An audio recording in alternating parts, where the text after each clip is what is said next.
and their inability to develop, not just in economic terms, which Rick is talking about, but human development more broadly, flourishing lives, we would want to do something. And health is actually something that people feel most strongly about. It's a place where global solidarity, for whatever reason, is the strongest. And so I think we ought to choose the opportunities we have to really exploit it as a way to increase global solidarity and as a way to build human flourishing.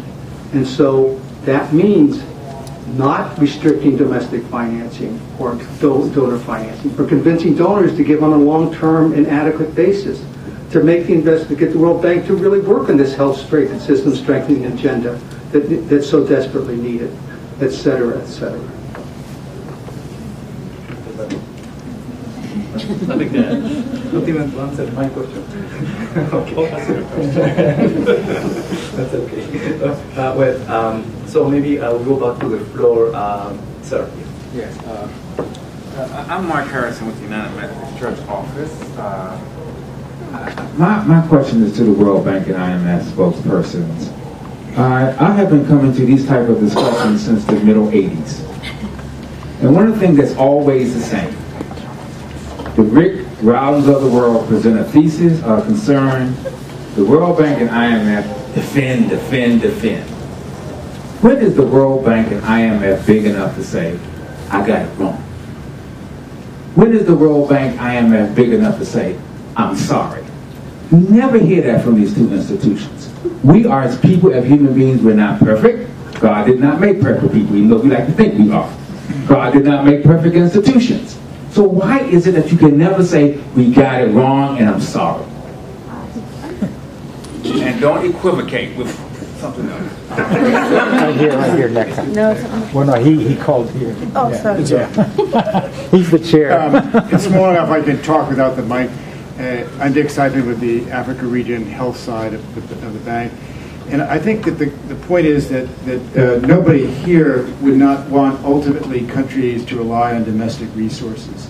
I mean, I think that's sort of like motherhood and a given. It's not an issue.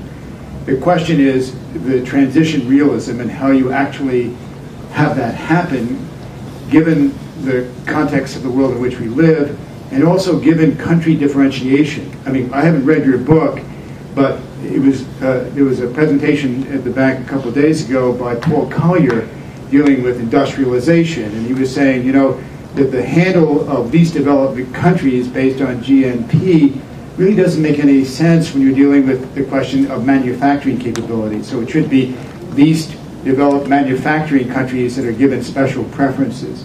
So my question is, A, do you recognize the differentiation between an India and a Burundi? B, what is the short-term, medium-term, and long-term transition measures that you see need to happen where you can assume that you build up the domestic resources? Thank you.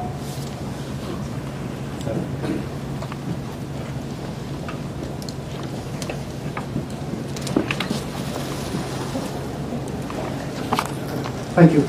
My name is Shamsuddin Tariq. I work for the IMF. If you permit me, I could make 4 quick points. First, as Sanjeev said, a dominant theme both in the discussion and in the book is inadequacy of financing for health and an argument for increasing health financing.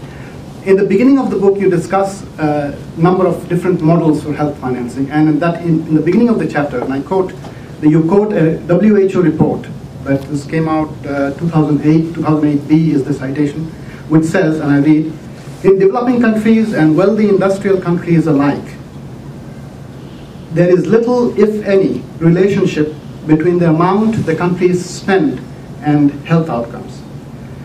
Now, this is an issue that has been discussed at the very beginning of the book, but has never been taken up in the rest of the book. And I presume that we are all discussing here today health spending, not because we're interested in health spending, but we're interested in health outcomes.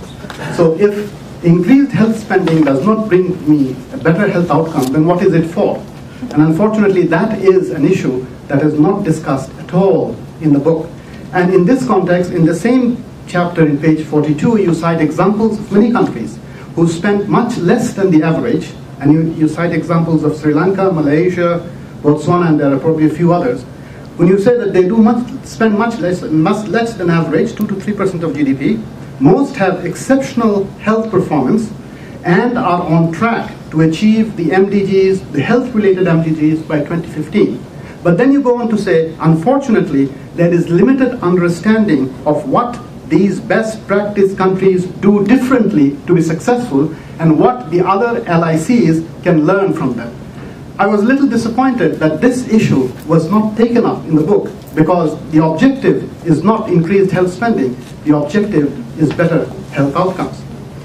Second, you talk about different development models, and in a few cases you cite the example of India and China, and you refute the arguments of those that say that the success of India and China in poverty reduction, blah, blah, blah, is because of their liberal policy. And you say, no, they have gone through alternative policies for a long time, and that is what you see today is a result of those, not of neoliberal policies.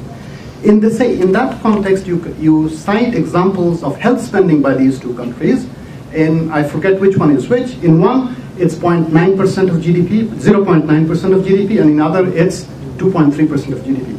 Immediately after that paragraph, the next paragraph states that, therefore, these neoliberal policies have constrained health spending, blah, blah, blah, blah. Now, these countries, according to you, have not followed neoliberal policies, but they are spending less than 1% of GDP.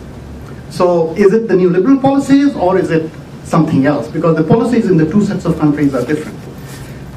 In the question of the relationship between domestic companies and governments, you make a very forceful argument about how other countries have developed.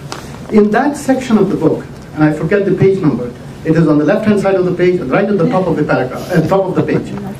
There is 2 or 3 sentences that says that these countries, the success of these was due to professional bureaucracy, strict monitoring and evaluation, and there is something else, I don't have it memorized, so nowhere else in the book has this particular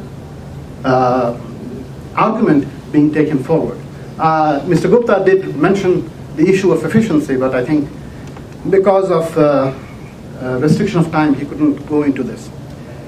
Second, you talk about the high interest rates and how it has devastated economies.